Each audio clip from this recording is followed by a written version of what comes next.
You have seen this pattern before, even if you pretended you hadn't. A person around you suddenly rises, fast enough to feel unreal. They post screenshots, they glow, they talk like the universe owes them a win, and then, months later, you find out they are drowning in debts, disappearing from the map, and acting like it was bad luck. Here is the truth people hate because it is too close to their own mirrors. Most people do not fail because they are unlucky. They fail because the luck arrives before their mind, their systems, and their character can hold it. Fortune without capacity turns into a slow poison. Welcome to the hidden self. Today, we are decoding the no short wealth disease, the sickness where people think money is proof of destiny and success is proof of control. I will show you how the same dopamine that makes you feel invincible also makes you sloppy, how the urge to flex can become a strategic self-destruction, how growth can turn into corporate obesity, and how pride makes you blind to the trap beneath your feet. And most importantly, how to rebuild yourself so when the wave comes, it does not break you. Let me start with a scene so common you can taste it. You are sitting in your work chat, or you are scrolling your feed at midnight. A former classmate posts a story. Look at this. I started with nothing. Now it's flowing. At first, you feel admiration, then envy. Then you tell yourself a story to protect your ego. They must have insider info. They must be smarter.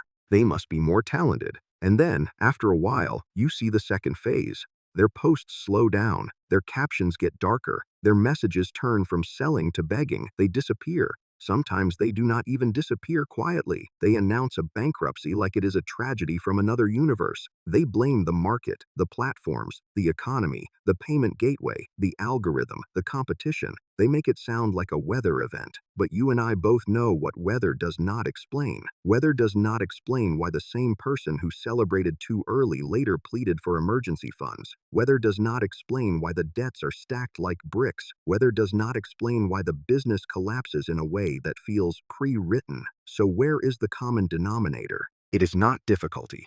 It is not external resistance. The hidden denominator is capacity. Specifically, the ability to contain prosperity without distorting your decisions. The ability to keep your mind cold when your bank account is hot. The ability to maintain discipline when your dopamine is screaming. People love a clean myth. Work hard, get rewarded, repeat. But reality is messier and more psychological. Success often arrives as a burst, an interruption, a sudden alignment of circumstances. A platform trend hits. An advertising channel stays cheap for a few months. An AI tool suddenly makes everyone feel like they are geniuses. A product category catches fire. The timing is generous. The market is hungry. Then the person becomes a temporary beneficiary of a moment. And here is where you start to see the disease. The person experiences a win so fast, their brain registers it like a reward from the universe, not like an outcome of a situation that can change. They confuse luck with skill, and they confuse skill with character. They start believing that what happened to them means who they are. That belief is not just wrong, it is lethal. Think of it like trying to catch a storm in a teacup. You can have a teacup that is perfect for tea, but if you try to hold a downpour, it will overflow. Not because the storm is evil, because the container is too small. Now I want you to listen carefully, because this is one of the most uncomfortable lessons in entrepreneurship. A lot of people think the main problem is not enough time, not enough money, not enough customers. No, the main problem is that their internal structure is not built for scale. Their business ego grows faster than their business reality. When the money arrives, the ego expands into a balloon, and the balloon eventually bursts against the wall of physics. Let's talk about how this happens in real business language, not motivational poster language. Imagine someone who rode a short-term wave in digital commerce. Years ago, they ran ads on Facebook. When the costs were still manageable, the conversion rates were friendly. Customer behavior was not yet oversaturated. Competition was weaker. There were also shady tactics around, like low-quality selling, questionable inventory practices, and the classic bypass accountability and hope nobody notices. In that environment, even someone without strong business fundamentals could stumble into results. Maybe you were there. Maybe you know someone who was. In that era, marketing skill looked simpler because the market had not adapted yet. A lot of people got money without developing real business bones. They gained revenue but not resilience. So the early success feels like proof of mastery. They think, see, my ads work. My product is winning. My instinct is genius. They do not notice that their real advantage was temporary market generosity. When the market becomes crowded, the same person suddenly loses conversion, then loses profit, then loses confidence. And the worst part is what they do next. They do not study. They inflate. They run faster. They hire urgently. They buy inventory aggressively.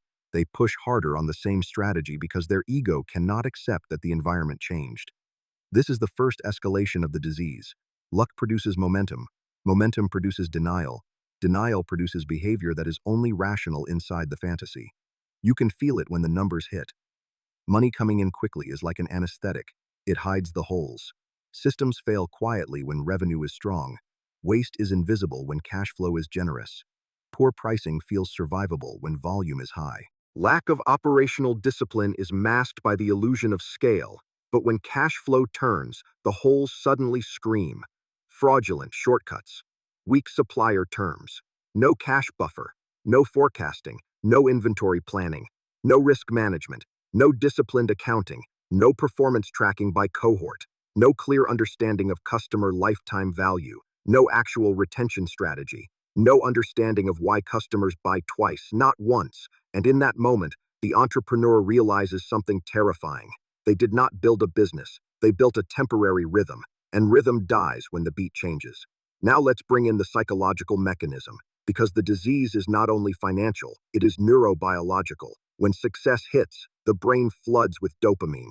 Dopamine is not just pleasure. It is a motivational chemical that makes you interpret your current state as meaningful, urgent, and rewarded. It pushes you to repeat behaviors that cause the reward.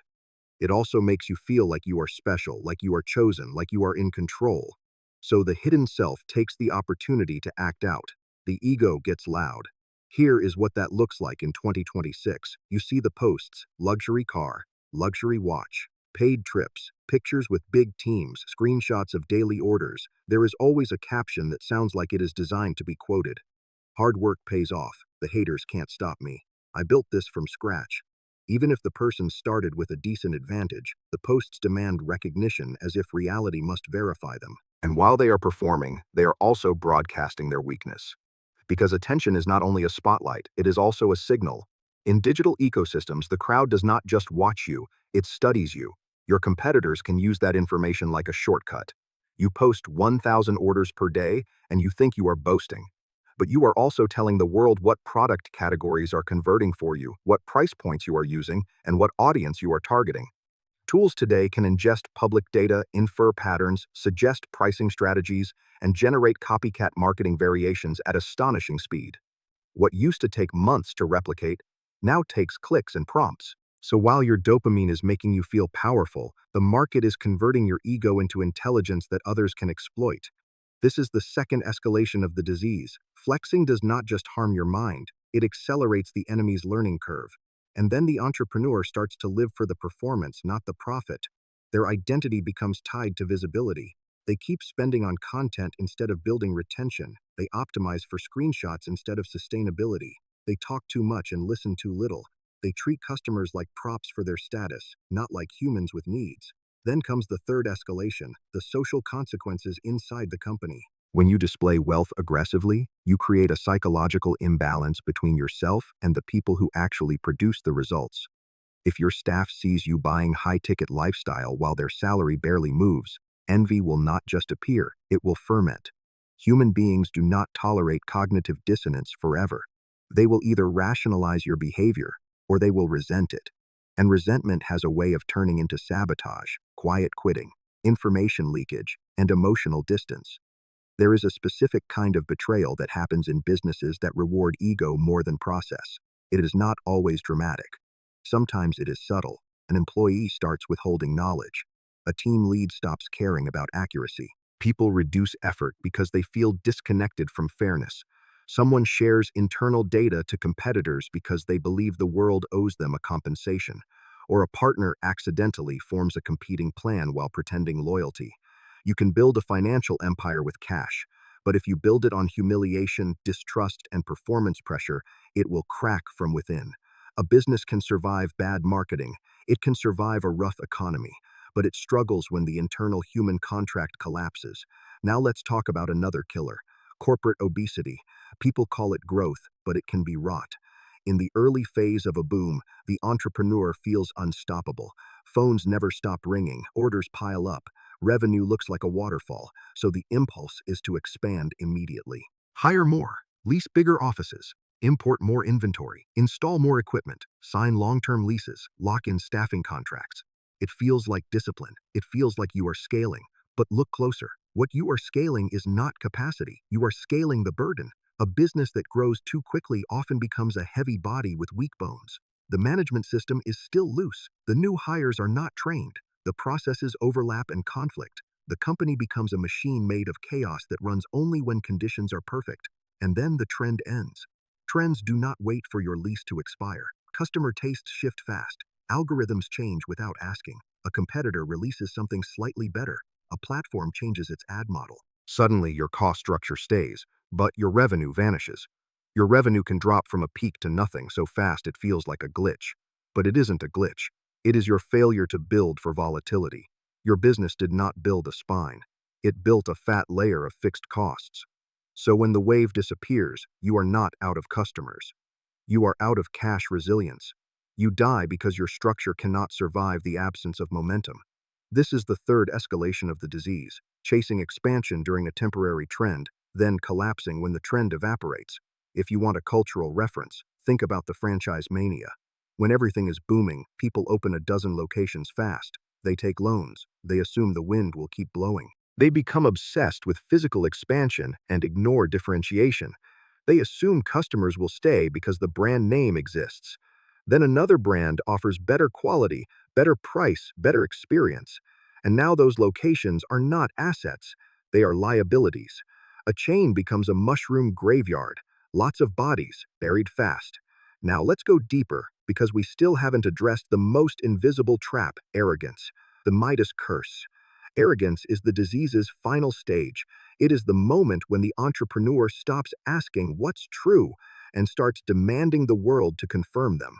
When success comes too fast, people confuse temporary luck with permanent genius. They begin to tell themselves a story. I'm the mastermind.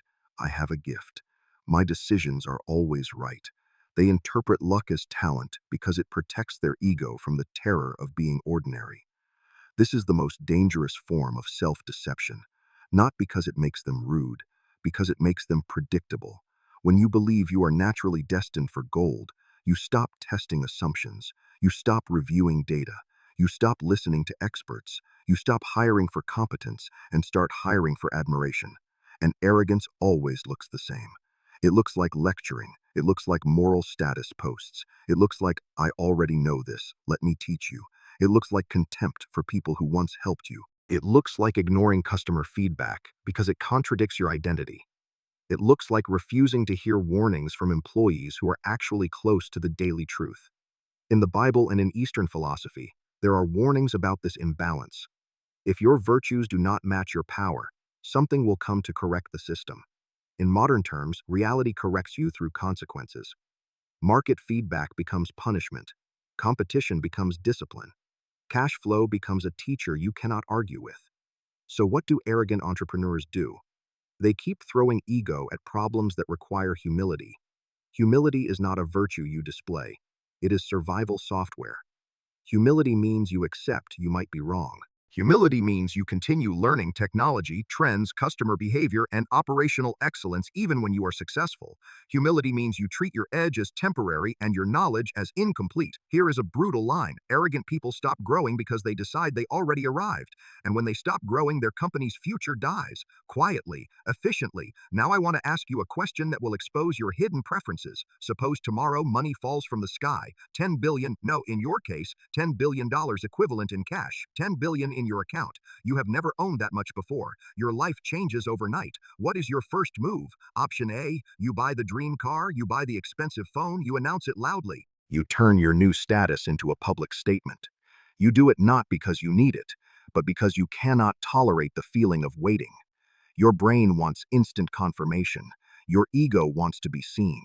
If you choose this, you are basically telling yourself that money is proof of your worth, and money will punish you for that. It will amplify your worst habits. It will flow into the same holes you already had in your personality. Consumption is not strategy, it is relief, and relief can become a trap that drains you without building anything durable. Option B, you take the cash and go aggressive immediately. You import inventory, expand scale, open new channels, hire quickly, hope to multiply the money and reach even higher numbers. Your logic is ambition. Your psychology is impatience. You are a moth circling a light. You think you are chasing opportunity, but you are actually trapped by acceleration. You want momentum because it makes you feel safe.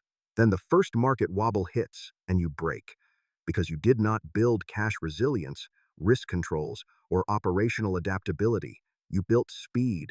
Option C, you keep the money safe and deliberate. You allocate part to stability, part to system improvement. You maintain your current lifestyle.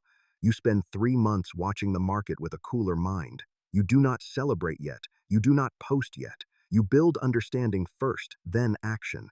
If you choose C, here is what you truly have: the capacity to delay gratification. You can sit still while money exists. That is an elite skill. Most people cannot sit still because their ego has to feed daily validation. But a stable mind can observe and plan. A stable mind does not panic because it has learned that speed is not the same as progress. So which option are you? The point is not choose C and you will be rich. The point is that each option reveals the hidden operating system behind your decisions. Money does not create your personality. It exposes it. Now we have to set the framework for rebuilding, because you cannot just avoid arrogance like it is a checklist. You need structure in three core areas. First, the ability to create real value. Real value is what keeps customers returning when attention shifts and platforms change. A lot of people build success on convenience and trend time.